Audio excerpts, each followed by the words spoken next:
Olá, queridos, a paz do Senhor Jesus, tudo bem com vocês? Eu espero que sim.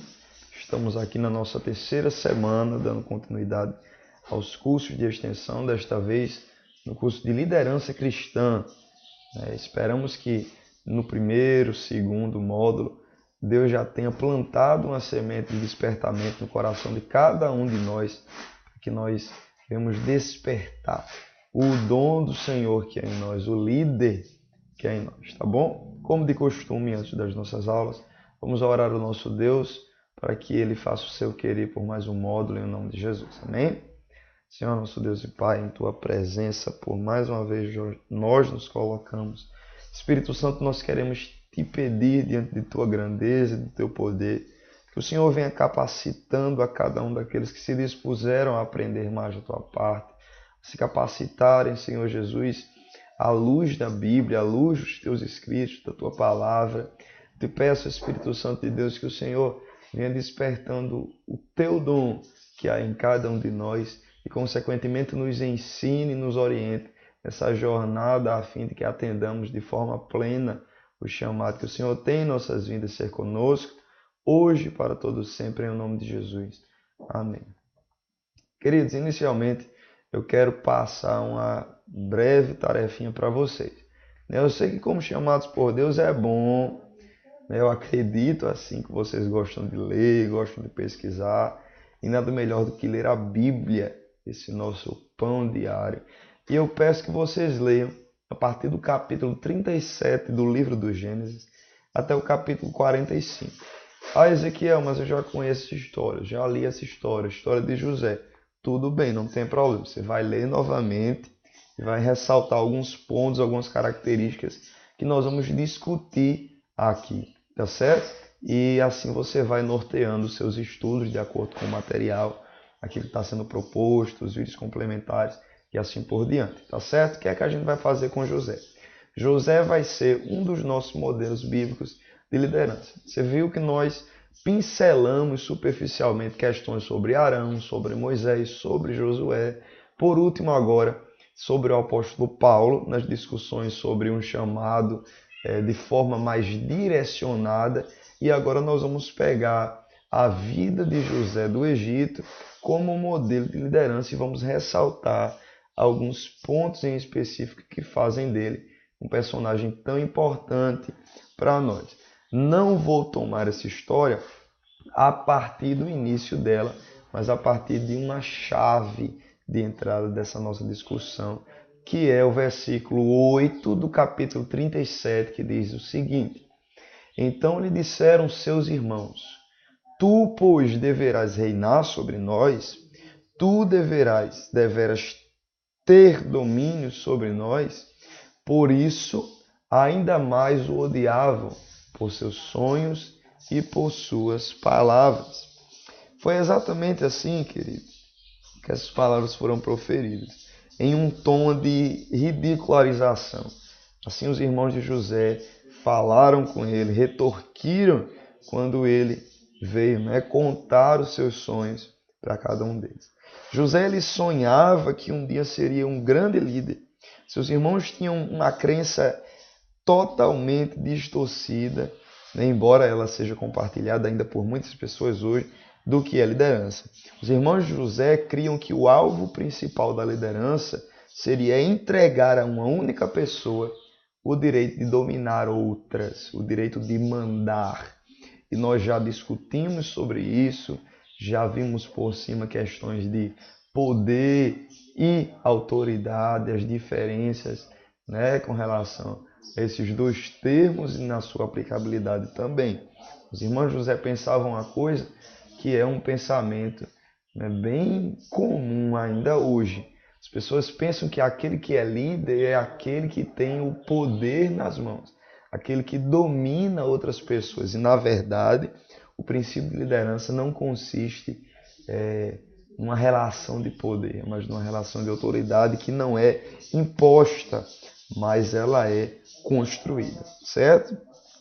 O relato bíblico sobre as experiências de José nos permite entender que não é assim que Deus concebe a ideia de liderança, essa ideia de um poder dominante e escravizador muitas vezes. É possível que José ele tenha sentido algum orgulho no seu coração ao contar os seus sonhos, né, aos seus irmãos. Mas nenhuma parte da história de sua vida, que você vai ler lá os capítulos e vai ver isso, sugere que José fosse um homem arrogante ou que tratasse de maneira opressiva as outras pessoas.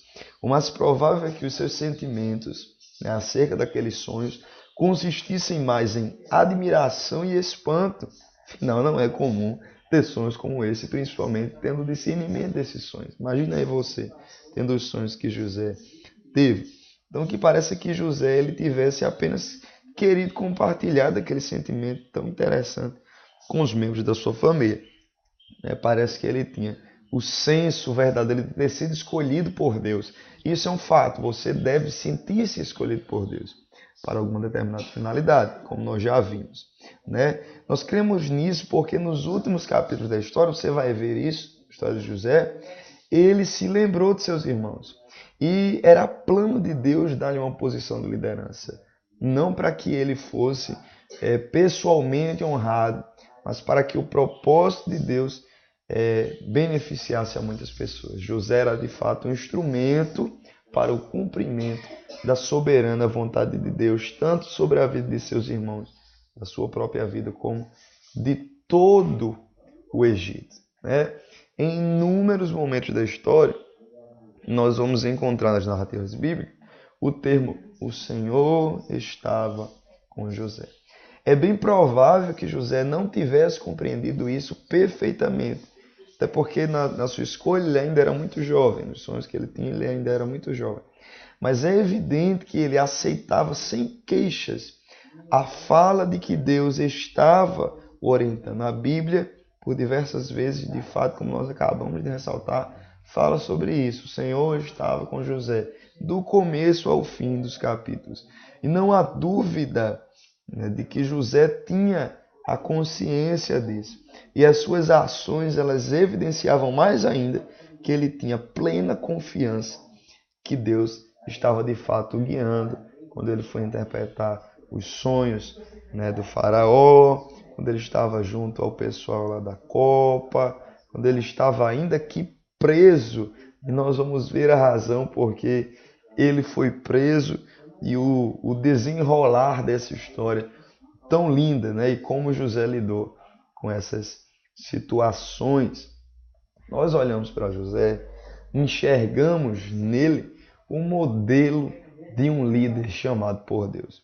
Aquele que é chamado por Deus, assim como José foi, mesmo inexperientemente, consegue ser hábil em tudo quanto faz, não por saber tecnicamente o que está fazendo, mas é funcionalmente guiado por Deus, em casos e casos. Dessa forma, sucedeu a José. Imagine que você é um jovem de 17 anos de idade que recebe sonhos da parte do Senhor, sonhos reveladores da parte do Senhor, e estes apontam que você será um grande líder entre o seu povo e ainda mais, sobre toda uma nação. Apesar de que naquele momento ele não tinha ideia da dimensão, da proporção desse cumprimento da vontade de Deus, mas uma coisa era certa: José estaria liderando. E apenas com 17 anos ele teve essas revelações. Veja bem, o convívio que ele tinha, a relação que ele tinha de liderança, e a gente volta para aquela nossa aplicabilidade de ter um sentido de liderança dentro das pequenas relações pessoais. Nós vamos ver que José era inexperiente nas relações de liderança com grandes grupos. Afinal, dentro do grupo que ele estava inserido, o grupo de seus irmãos, ele era o excluído, era o rejeitado, era aquele que era sonhador e era desprezado em todas as suas falas. Então, experiência técnica José não tinha nenhuma. Em contrapartida, havia uma ação divina em capacitá-lo para que ele fosse um líder funcional. Ele não tinha habilidades técnicas, humanas para tal, mas Deus o havia escolhido e estava o capacitando para o exercício pleno da sua função e do seu chamado. Nós encontramos nas narrativas desses capítulos de 37 a 45 um fato interessante, por que não dizer uma situação adversa? E eu quero trazer esse verso para você que está lá nos versos 8 e 9 do capítulo 39 do livro do Gênesis, que diz assim: Porém ele recusou e disse à mulher do seu senhor: Eis que o meu senhor não sabe do que há em casa comigo, e entregou em minha mão tudo o que tem. Ninguém é maior do que eu nesta casa, e nenhuma coisa me vedou, senão a ti, porquanto tu és sua mulher. Como, pois, faria eu tamanha maldade e pecaria contra Deus? José, ele naquele momento, se você vê o contexto todo da história, a perícope dessa história, você vai ver que tudo quanto José fazia, ele era abençoado por Deus. Nenhuma das coisas dentro daquela casa eram escondidas de seus olhos. O seu Senhor confiava plenamente em José para toda e qualquer função. Uma coisa apenas, afinal de contas, né, era um homem e o que o patrão de José, o que Potifar tinha ocultado da sua vista, seria sua mulher. Até porque amigos e negócios à parte. Tudo que José fazia era de sentido administrativo e de zelo por todos os aspectos dentro daquela casa, mas a sua mulher era um item extremamente pessoal, né? Era alguém de sua relação própria e estava oculto aos olhos de José. José, em um determinado momento, ficou como responsável pela casa, não tinha ninguém com ele a não ser a mulher de seu patrão, e mesmo assim, longe da vista de seu patrão, longe de alguém que estava ali para guiá-lo ou corrigi-lo se assim fosse necessário, somente com a mulher dele em casa, ele resolveu manter o seu caráter íntegro e incorruptível ao não se deitar com a mulher de Potifar. Inicialmente por temor a Deus, porque, sobretudo, o princípio da sabedoria é o temor a Deus. E se eu sou um bom líder, isso quer dizer, ou melhor, isso é resultado de uma vida piedosa e de temor a Deus. E em segundo plano, José não poderia fazer isso por zelo, né? E por acreditar na confiança que o seu patrão tinha dado, que o seu líder tinha dado a ele. E isso é um fator que faz de José um grande líder, o temor a Deus e o respeito à sua liderança. Tá certo? Todo líder que é chamado por Deus recebe do Senhor qualidades extraordinárias para exercer com excelência aquilo para que ele foi separado. Foi assim com José, foi assim com Moisés, com Arão, com Josué, com Paulo e com todos os outros que nós já discutimos na primeira, na segunda e nesta terceira semana. Não será diferente na sua vida e eu espero que com essas lições você possa ter um despertamento do líder que há dentro de você e que você possa se encontrar dentro do chamado que Deus tem para a sua vida. Tá bom? Leia o material proposto, assista os vídeos que eu coloquei lá na plataforma, os vídeos complementares, né? Veja os artigos, leia a Bíblia e peça ao Espírito Santo que lhe revele as verdades espirituais que ele tem para o seu coração, tá bom? E que Deus vos abençoe em o nome de Jesus.